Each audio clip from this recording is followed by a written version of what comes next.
that we did. And so, that's the continued message to the guys, is just the consistency, the high level of execution that we have shown at times. We're looking to try to do that, down in and down out. And, that'll be certainly emphasized moving forward, as it has been to this point. Front row, right side, Nick.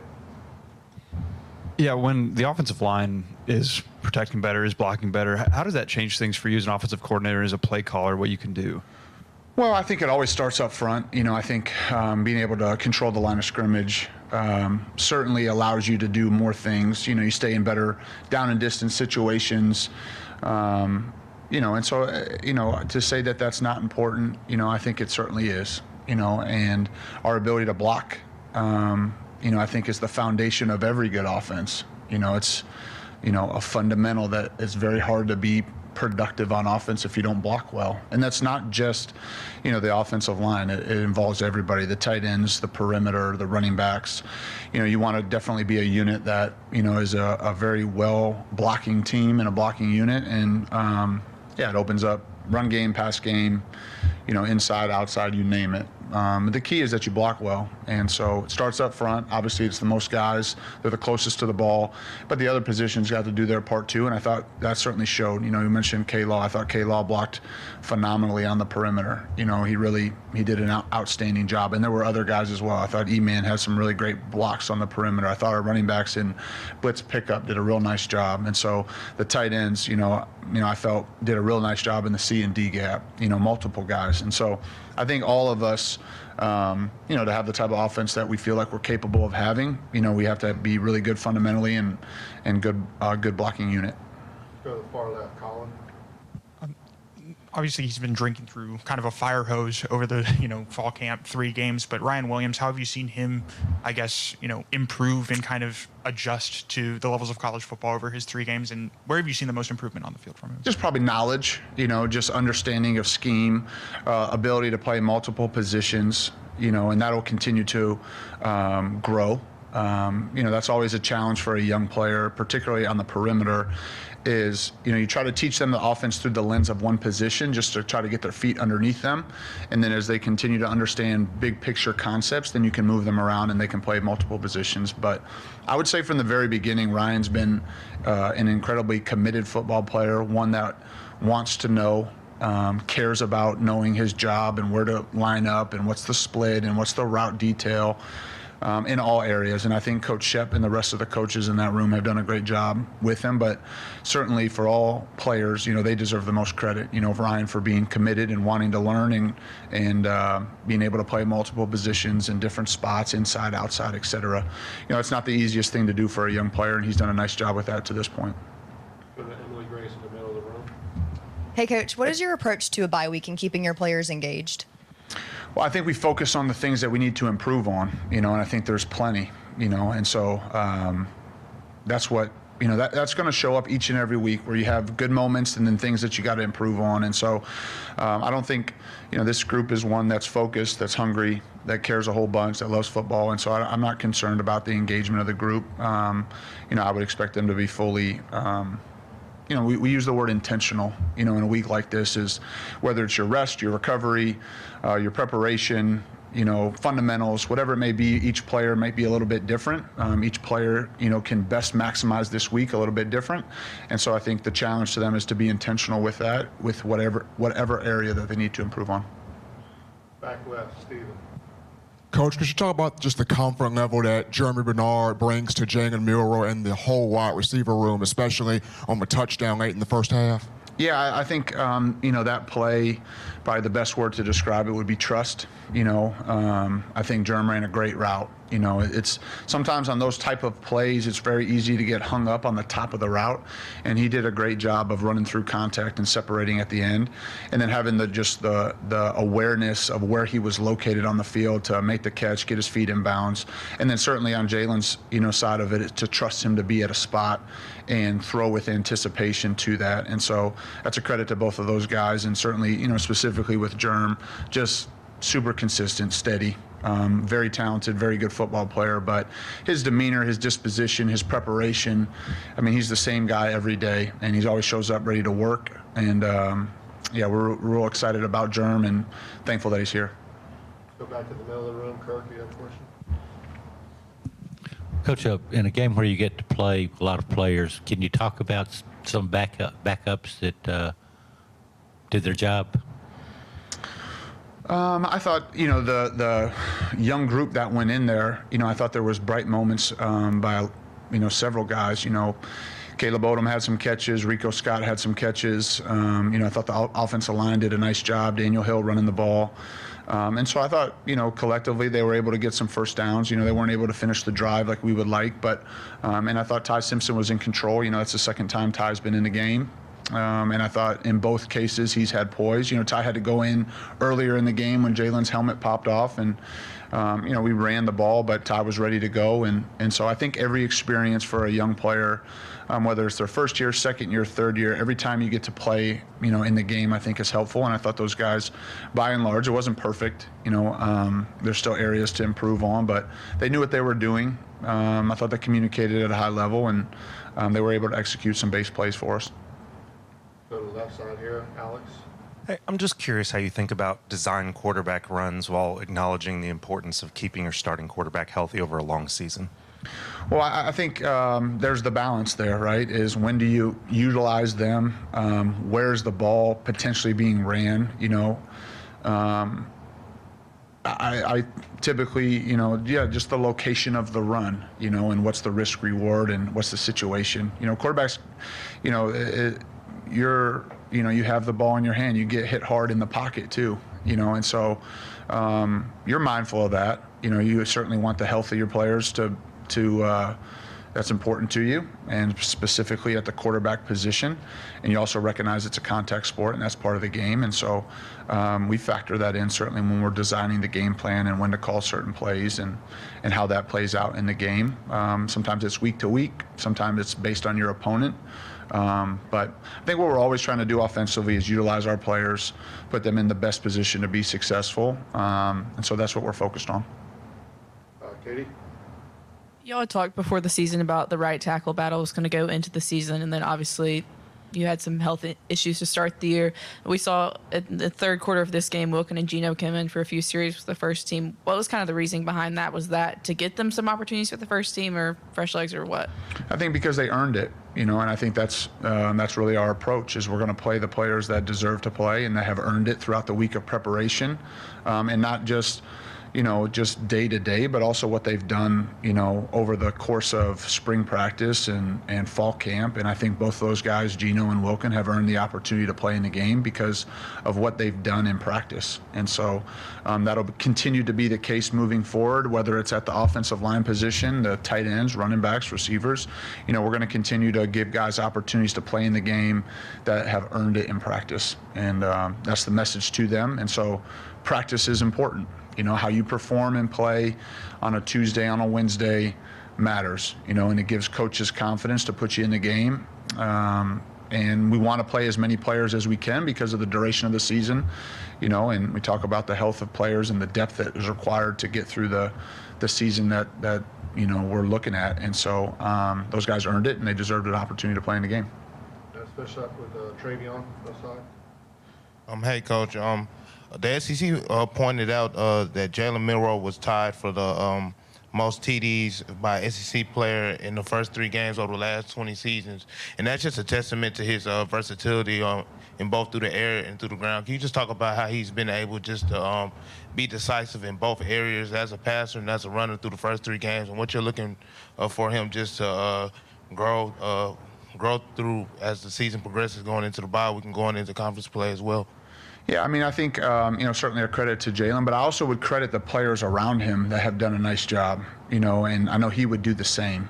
All those opportunities for him to have production, there's been other players involved in those plays that have done a nice job. And certainly, Jalen in those moments, finding a way to get in the end zone, finding the open receiver, throwing the ball accurately, those have been certainly quality plays by him. And the best thing about Jalen is he's always trying to improve, and our job as coaches is to identify those things. He comes in every Sunday with a list of things that he's already seen, and so that communication between, our staff and him, to help him improve and point out areas where he did a nice job, where there's improvement from one week to the next, and also pointing out the areas where we still got to grow and get better. I told him this 2 days ago. That's going to be the case for him the rest of his football playing career. You're always trying to improve. You're always identifying areas where you need to work on. Each opponent presents different challenges, different certain types of schemes or coverages or pressures or whatever it may be. And so that's the fun part. That's what's exciting, is that you play in a sport where you've never arrived, and there's always an opportunity to improve and get better. And he loves that part of playing football, and specifically playing quarterback, and that's why he's fun to coach. All right, thank you. Okay, roll Tide.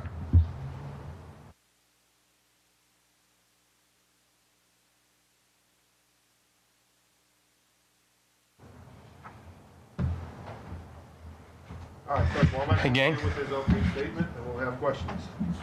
Okay. Looking back on last week, I thought we played a fairly complimentary style of football. One of the things that I've been pleased with as a team is that we're creating takeaways. When we create takeaways on defense, we're turning around and turning those into scores, and I think that is really tremendous. It means that we can take advantage of the momentum that takeaways give you as a defense.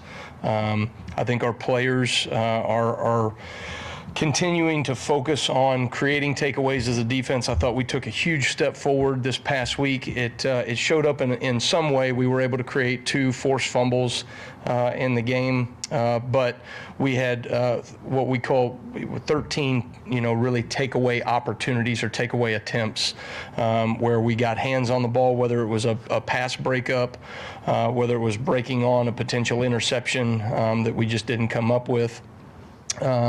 Or getting to the quarterback in the backfield and having an opportunity to create, sacks and sack calls, fumbles. We had 4 forced fumbles in the game.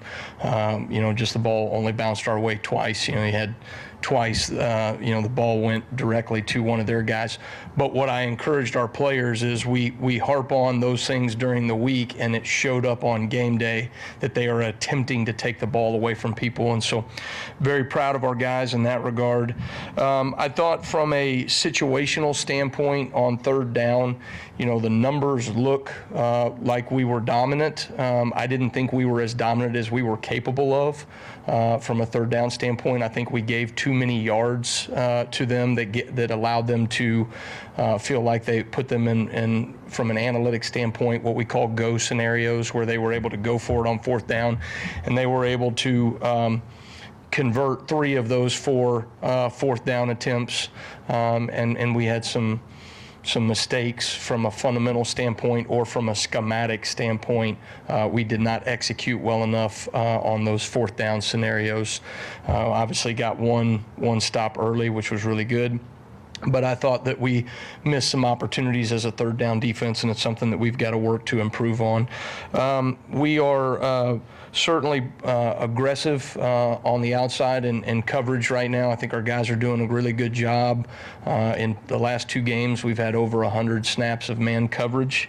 And on the outside, in man coverage, our corners have only given up 2 catches for 24 yards. So we're really pleased by the consistency that we're seeing from some of those young players on the outside. I think that we've been fairly sticky in coverage. I think we're denying some of the easy access throws, and yet at the same time, we've been able to limit some of the explosive plays downfield. Last week, we were able to create 12 as a team or as an offense, and we gave up 4 overall. So we won the explosive play battle, and we won the turnover margin, which was certainly pleased with that. I still think there's some things that we're not doing well enough in the run game right now. I think we've got to continue to work in cleaning up some of our fundamentals and techniques. I also think schematically, when we call some of our pressures, we have not executed those things well enough up front. And so those are things that we've got to continue to work and preach. And this bye week is really critical to get some of those things honed in, because we need to continue to move in a direction to where we can be be a dominant run-stopping defense, and I do not think we are there yet as a team. So plenty of work to do, lot of things to correct, a lot of young guys, experiences that they will learn from as we carry into SEC play. So need to take advantage of this bye week. Thanks, Coach. Back right, Ryan. Coach, how do you lean into a bye week, and what's your approach to the players with SEC play around the corner? Yeah. You know, I think each bye week, right, it can be self-serving in its own way, depending on what your team needs. You know, I think bye weeks early on in the season can be maybe handled a little bit different than bye weeks later on in the season. For us, we still have a number of young players. We're still very early in the season. There's a lot of things fundamentally that we have to get better at. There's things from a schematic standpoint that we've got to become more consistent when some of our blitz techniques and blitz patterns, we've got to become more consistent in those things. So we'll get a ton of banked reps off of some of those things that we want to do moving into SEC play. You know, fortunately for us, you know, we have probably shown a small volume of defense over the first 3 weeks here, and that's a good thing. You know, we carried a lot more defense going into each of those 3 games, and once we realized that we didn't have to show certain things, we chose not to do that. And so we'll get a ton of great reps at some of those things schematically that we need to make sure we get extra reps as we move into SEC play as well. But for us, there's a little bit of, you want to get a jump on your next opponent from a schematic standpoint, from a coaching standpoint. We'll get some of those things prepared. But also, if there are things that we are going to see in the next few weeks that we do not see in practice or we have not seen yet this season, we may use a walkthrough or a scout team period to probably get a jump on some of those things as well, based off of schematics that we're going to see from our opponents maybe the next 3 to 4 weeks. So, you know, there's a number of different layers to how you handle a bye week and what you need to get done. Jump to the left side with Chase. Malachi Moore told us last week that you've been known to show the players some NFL clips just to show them how the certain things are done at the highest level, even some retired players apparently. Yeah. The question is, who are the couple of your favorite NFL players to put up on the screen? Well, I don't know if I would say any one specific player. What we try to do is we give examples of great execution.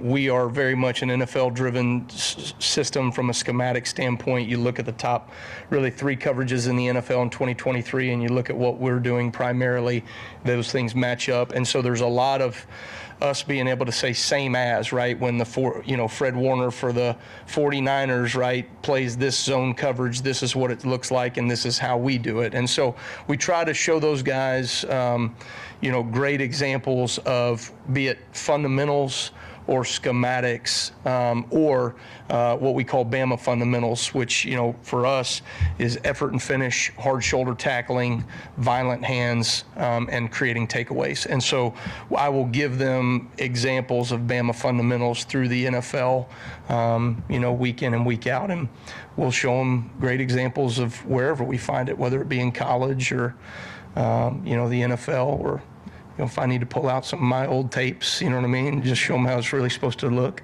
I can do that too. I haven't done that yet, though. But Stay on the left side, Tony.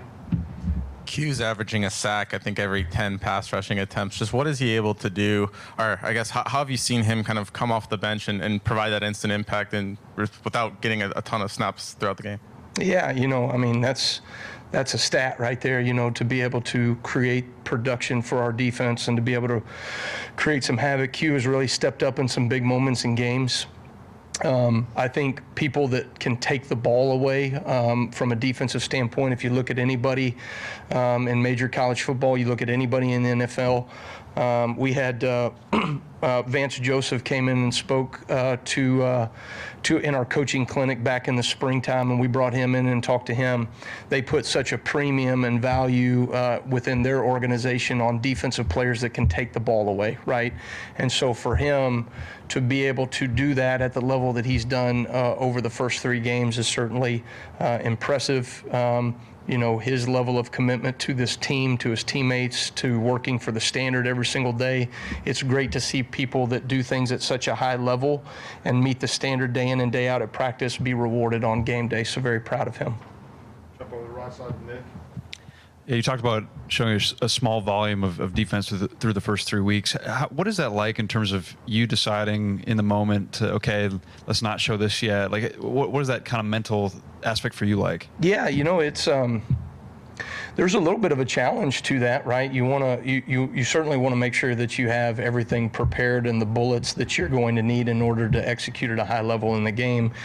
And yet at the same time, you have to recognize that, the season is long. You want to have wrinkles that you can reveal at different points in the season. And I think that's something that we've always done a good job of schematically over the years. My dad always did a really good job of that, of showing wrinkles that would, based off of be it a game plan or be it things that we just didn't want to show, the evolution of how we maneuver through a season defensively. And so, for me, I think it's understanding what we need to do primarily to take things away from an access throws. If teams are trying to get easy access perimeter throws and you give them those things all day long, that can be an extension of their run game.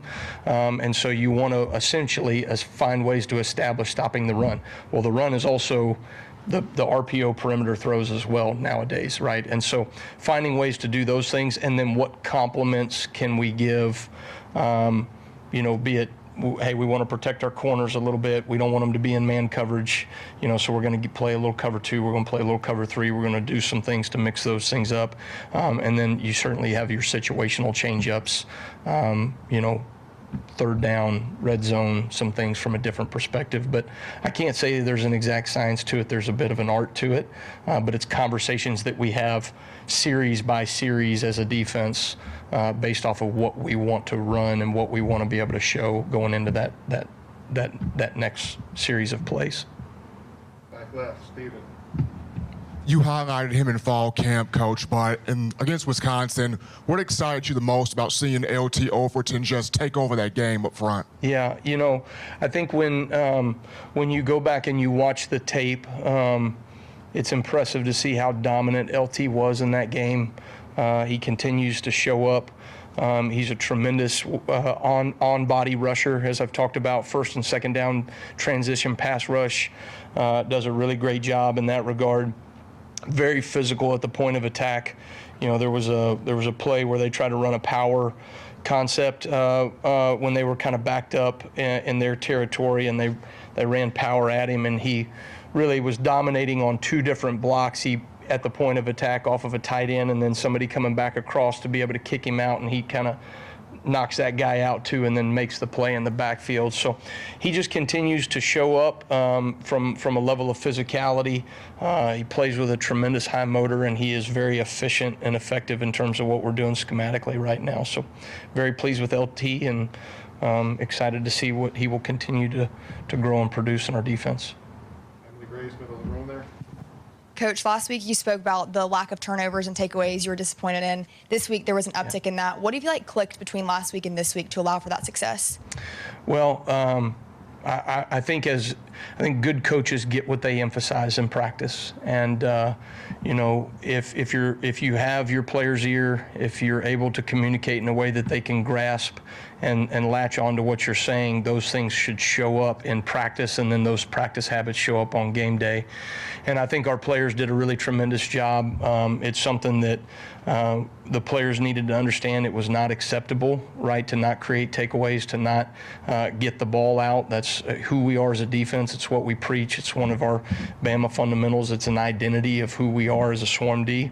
And so I thought they did a really tremendous job of taking ownership of that. And then, one of the jobs of a coach is you cast vision for your players, but then your players have to accept, some portion of that vision, and then you reinforce it day in and day out with relentless detail until they can actualize the vision for themselves. And what is happening on our team right now is you're seeing some of our older leaders that are helping these younger players actualize the vision by holding them accountable to those details, and then it's showing up in games. And so very, very pleased with a step in the right direction in terms of attempting to take the ball off of people. We got time for 2 more questions. Let's start with Colin on the far left. Having played in the SEC, having coached in the SEC and against SEC teams, What do you feel like, especially for those younger guys in your defense, what does it take over these next 2 weeks as you guys prepare to make that jump up to SEC play, to make them the most prepared? What's like the most difference that younger players can expect with that with that conference competition coming up? I think I think for us, players have to continue to stay and work at their process, for us, I talked about this at the beginning of the season in fall camp. Our younger players that are going to come out, right? Experience is finite, and there's a number of players on our team that lack some of that experience because they just got here, they're freshmen. And so to take some of the experiences that they've had from Western Kentucky or South Florida or Wisconsin and apply that right to some of the things that they're going to see in the SEC is certainly critical, that they fix the mistakes of past and that they can sustain that correction throughout the season, because whatever you put on tape, teams are going to schematically and from a talent perspective find ways, matching up personnel to be able to expose those things that you put on tape. And so we've got to do a great job of being mindful of the things that we did not do well enough as older players, as younger players, and then be very focused throughout this bye week, and then each week make sure that we continue to remind our players and show them the things that have hurt us so that they don't hurt us again.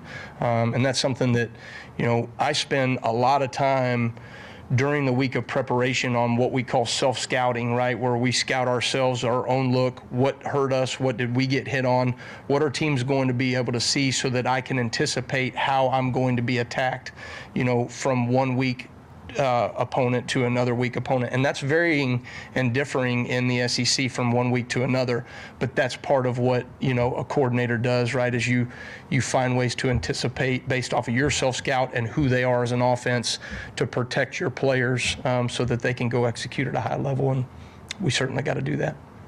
We'll wrap up with Alex right here. Hate to end on a redundant note, but on LT Overton, Coach DeBoer really stressed how well he fits within the system. Yeah. I'm wondering if you could speak to that. And is there sort of an NFL comparison in terms of traits that you look for in that position specifically?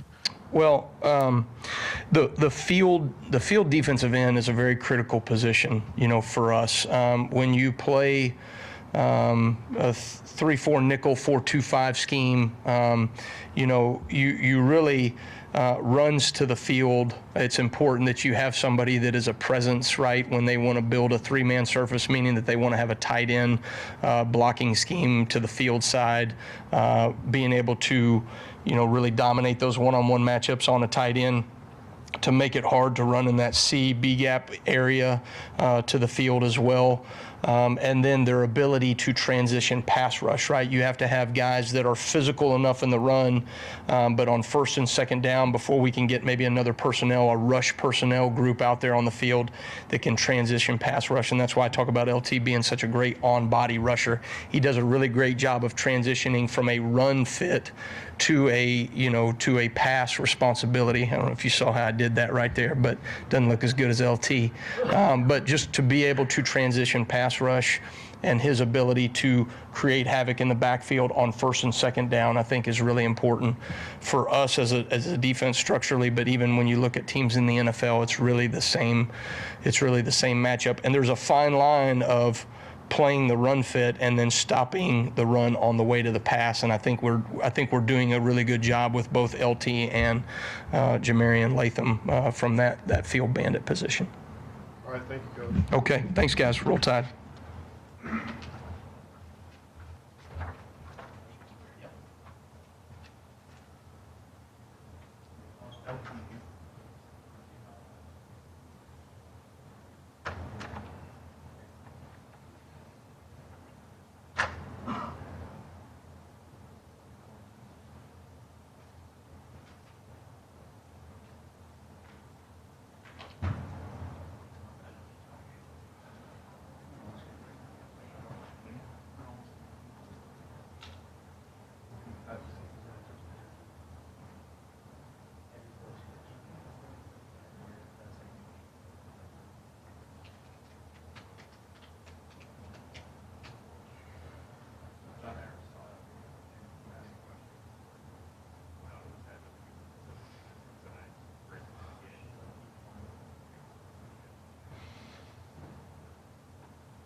Well, Coach DeBoer, begin with his opening statement, and we'll do questions. Coach. You bet. Yeah. Good morning, or afternoon, I guess.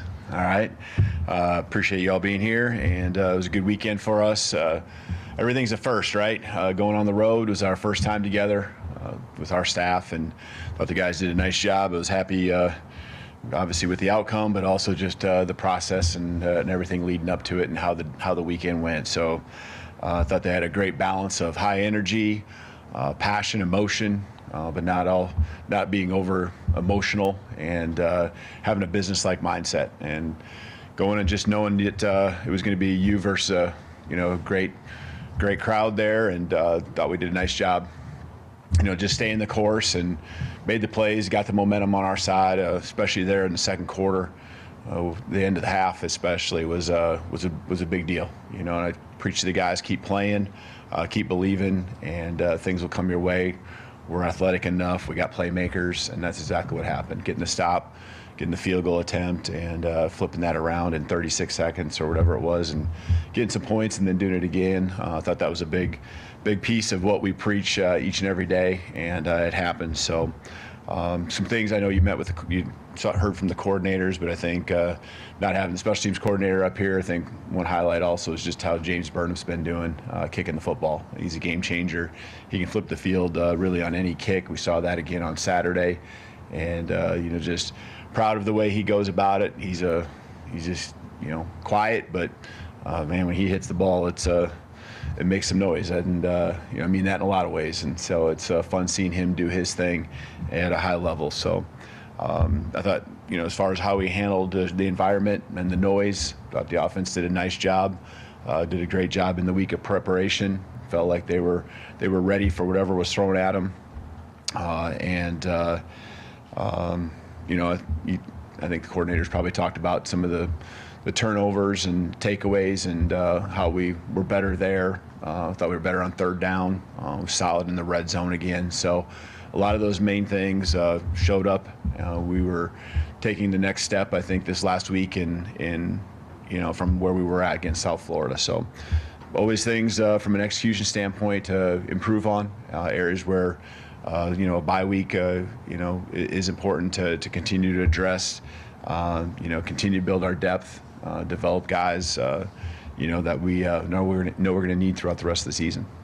Thanks, Coach. Start with Nick Kelly on the front right. Yeah, I'll ask two special teams questions. That's all right. Graham Nicholson, he got a chance to attempt his first field goal of the season this past game. What do you make of just his limited opportunities and making sure he's ready to go? And then second question, we saw Ryan Williams return a punt. Could we see some more of that potentially this season? Yeah, with Graham, we've been scoring when we get in the red zone, getting the touchdowns. We haven't been in too many spots until Saturday, where we had the field goal, 46-ish, I think, 47, somewhere in there.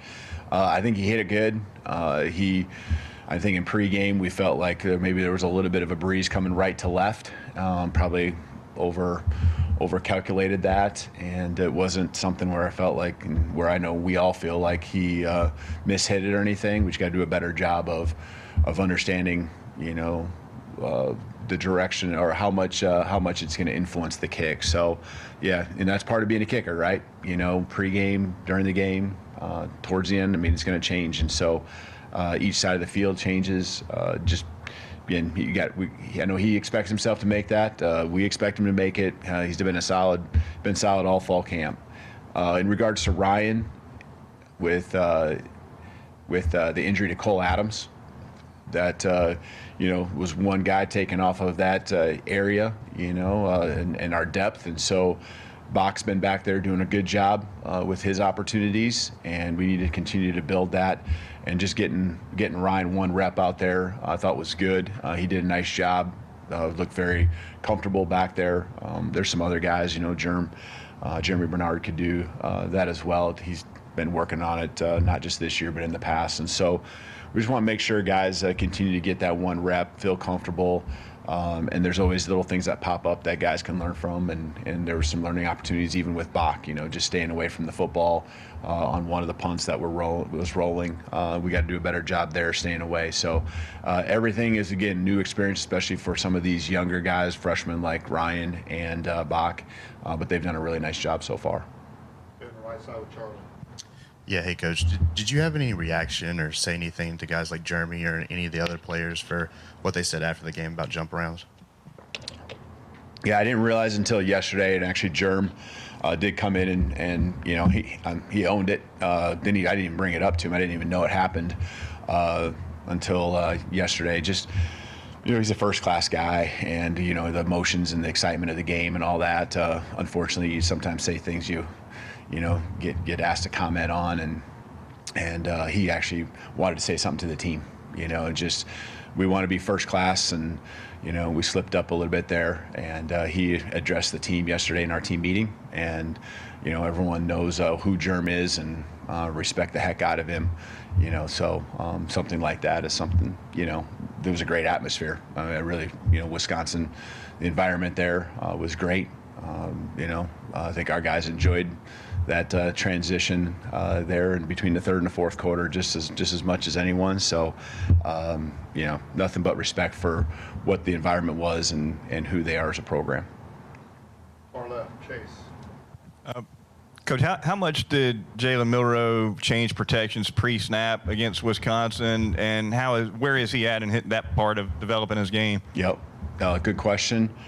That I'm trying to think through. I feel like there was, I think you get into the situations, probably the latter down at distances, third downs, when you see, the pressures, and I think he did a really solid job. There was one time, and it wouldn't fall necessarily on his lap, where there was a little bit of miscommunication across the board, or it didn't happen as fluid as smooth as you would like. I think we got to the point where we needed to by the time the ball was snapped.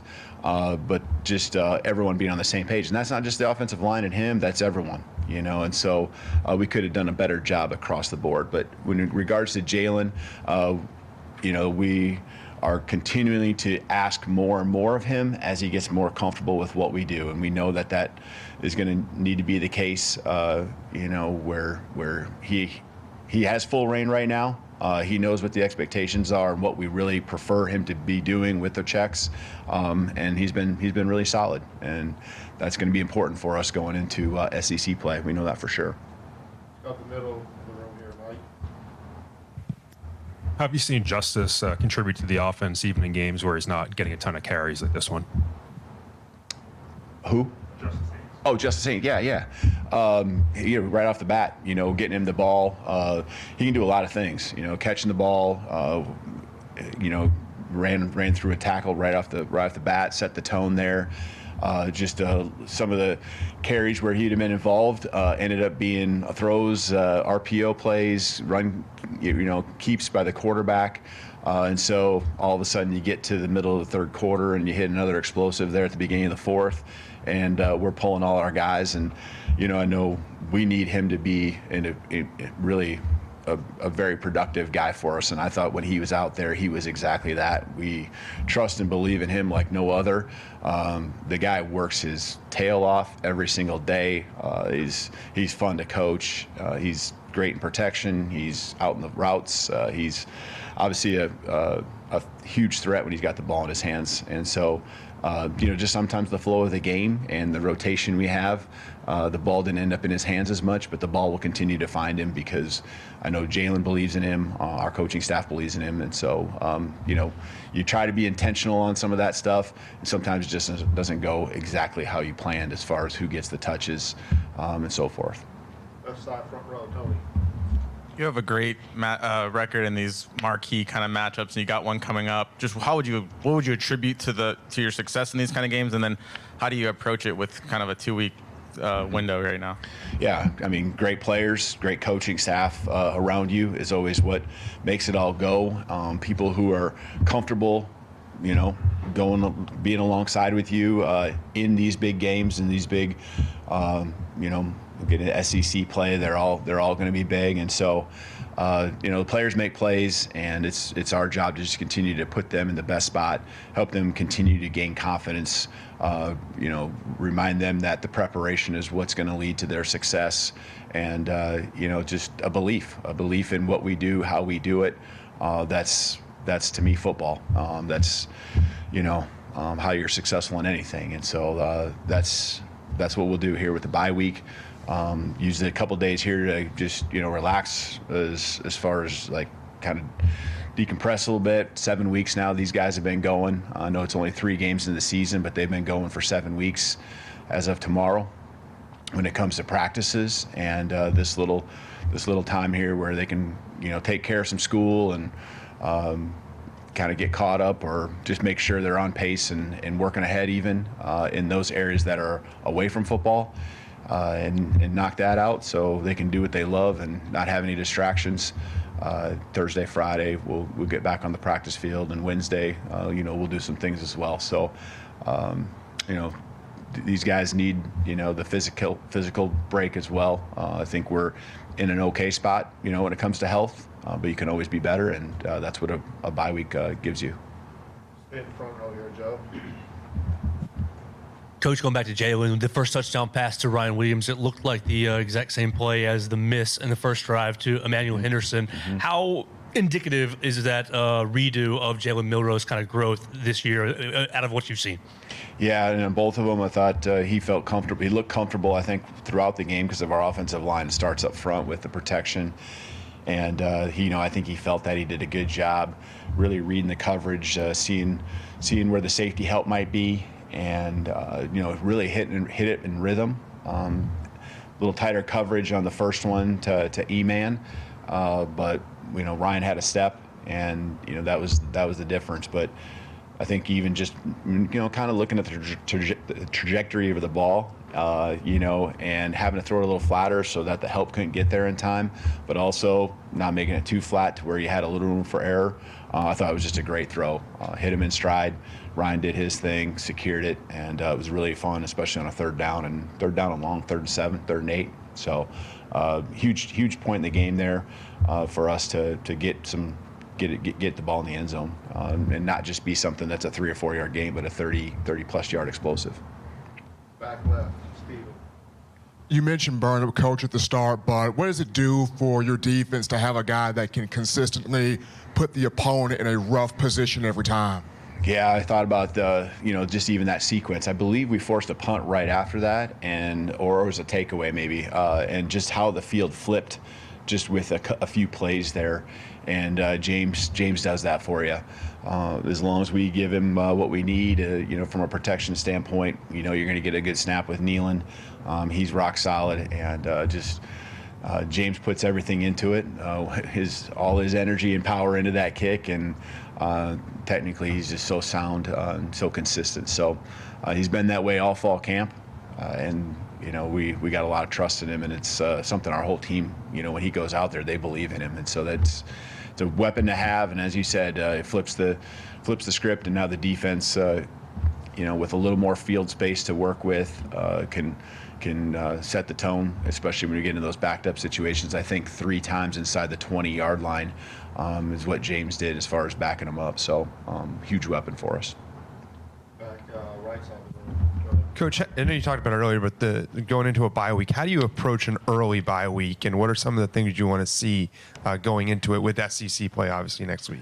Yeah, no, that's good. That's good because I think every bye week is a little different. Early bye weeks, again, there has been 7 weeks of football that these guys have been kind of going as far as hitting each other, but it is early in the season still.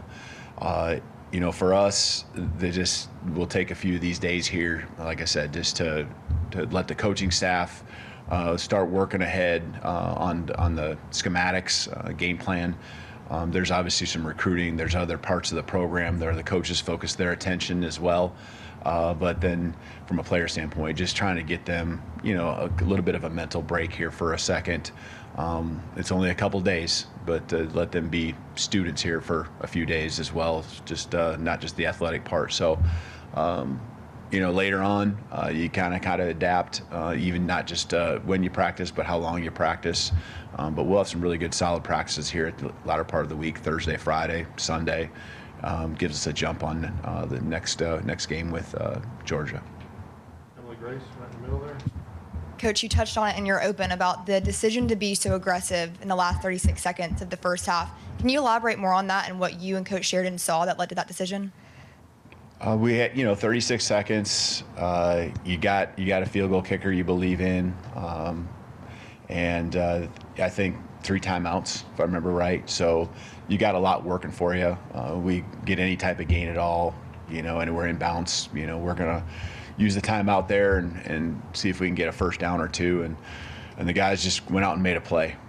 Great time in the pocket. I know Jalen, I think, got hit a little bit as he was making the throw, but anticipation, I think you saw, not to break down the play, because I know that's not the question, but I think you saw a trust and anticipation in Jalen on that throw as Ryan is just taking off. The throw is being made. Good read of the defense, and Ryan doing his thing again. Set us up for another explosive. Germ's the first read on the play.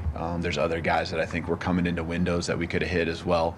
But it all started with protection on both those plays. And when you have confidence in the guys up front and protect your quarterback, and a quarterback that's going to make smart decisions, I've been overcoaching those probably early on with Jalen to take care of it in this situation or that. The more and more, it's just these little blurps that I'm giving him, and he's on the same page. And so that's part of the progression of us working together more and more, the progression of now you take that to the film room and talk about why we were aggressive in that moment, and then seeing it pay off. It just gives your team a lot of confidence, because the defense knows that anytime, if we just give the ball to the offense, whether it's off a takeaway and we have red zone, or two-minute drill, just a lot of confidence that goes back and forth in playing good team football. All right, we have time for one last question. Colin on the far left. Hey, Jalen, two-parter if I could. First, you mentioned the pause. I'm curious with this bye week, how you've seen Ryan Williams kind of respond to what he's been able to do across these 7 weeks for you guys, and kind of how he should reflect and kind of move forward as SEC play starts out soon. And then do you have updates on the status of Quay Rousseau, Malachi Moore, and then Richard Young? Yep. As far as Ryan, the thing that impresses me so much about him is the business-like mentality he has when it comes to football, but the way he's able to balance it with a personality that is just fun to be around.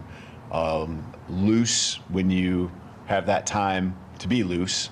It just happened, probably an hour ago, a chance to just be around him and smiling and enjoying being who he is, and then turning into this, beast on the football field through these first 3 games. And, there's going to be ups and downs just like anyone for him that'll come. But I'm confident in his maturity, well beyond his years, being only 17. And, I don't feel like I'm pumping him up too much, because I think he's getting the job done on the football field, and he's making it happen there. But it's fun seeing that balance, and just, let him be him. That's what I want all our players to be.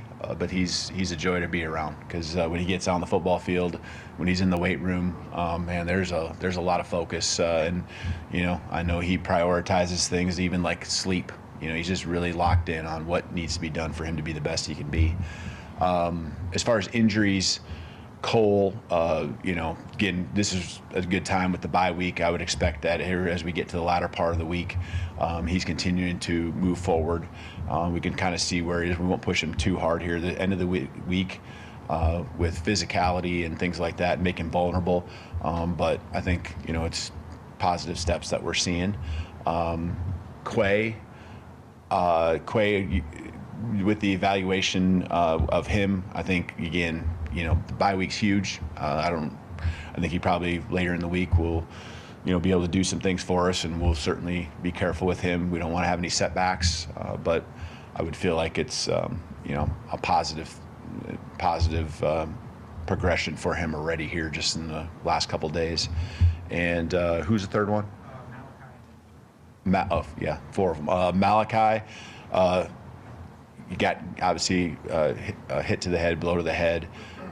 He popped up and ran off the field, but I also know that there's a protocol we got to go through. And so a lot of positive signs there with him already here for these first couple of days. And again, we just got to go through that progression that needs to be done when it comes to those type of injuries.